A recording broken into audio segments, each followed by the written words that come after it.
To what kingdom does an orange belong? In today's story, a stranger in the woods asks some children 3 questions and offers a prize for the best answers.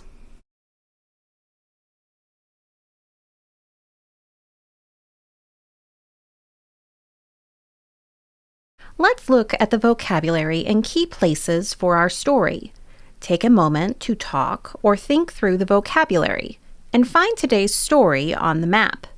You might even compare its location to a modern atlas.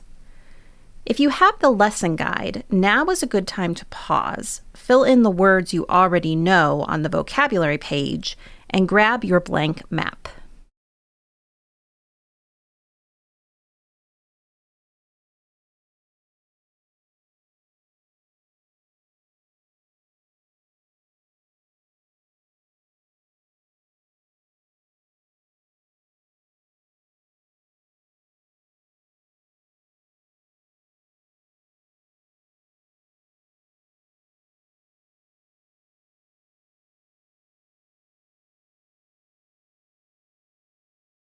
The Kingdoms.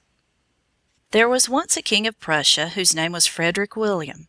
On a fine morning in June he went out alone to walk in the green woods. He was tired of the noise of the city, and he was glad to get away from it. So as he walked among the trees, he often stopped to listen to the singing birds or to look at the wildflowers that grew on every side. Now and then he stooped to pluck a violet or a primrose or a yellow buttercup. Soon his hands were full of pretty blossoms. After a while he came to a little meadow in the midst of the wood. Some children were playing there. They were running here and there and gathering the cowslips that were blooming among the grass. It made the king glad to see the happy children and hear their merry voices. He stood still for some time and watched them as they played. Then he called them around him, and all sat down together in the pleasant shade. The children did not know who the strange gentleman was, but they liked his kind face and gentle manners. "Now, my little folks," said the king, "I want to ask you some questions, and the child who gives the best answer shall have a prize." Then he held up an orange so that all the children could see. "You know that we all live in the kingdom of Prussia," he said, "but tell me, to what kingdom does this orange belong?" The children were puzzled. They looked at one another and sat very still for a little while. Then a brave, bright boy spoke up and said, "It belongs to the vegetable kingdom, sir." "Why so, my lad?" asked the king. "It is the fruit of a plant, and all plants belong to that kingdom," said the boy. The king was pleased. "You are quite right," he said, "and you shall have the orange for your prize." He tossed it gaily to the boy. "Catch it if you can," he said. Then he took a yellow gold piece from his pocket and held it up so that it glittered in the sunlight. "Now to what kingdom does this belong?" he asked. Another bright boy answered quickly, "To the mineral kingdom, sir. All metals belong to that kingdom."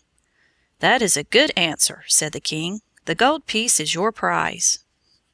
The children were delighted. With eager faces they waited to hear what the stranger would say next.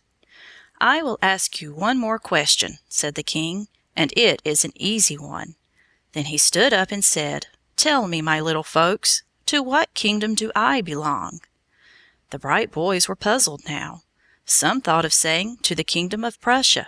Some wanted to say, "To the animal kingdom," but they were a little afraid, and all kept silent. At last a tiny blue-eyed child looked up into the king's smiling face, and said in her simple way, "I think to the kingdom of heaven." King Frederick William stooped down and lifted the little maiden in his arms. Tears were in his eyes as he kissed her, and said, "So be it, my child, so be it."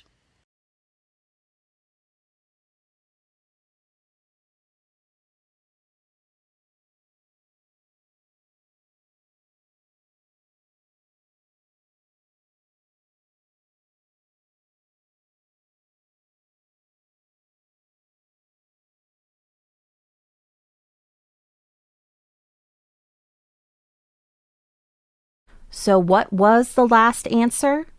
A small child said the kingdom of heaven. And in the story, the king lifted her up with tears in his eyes.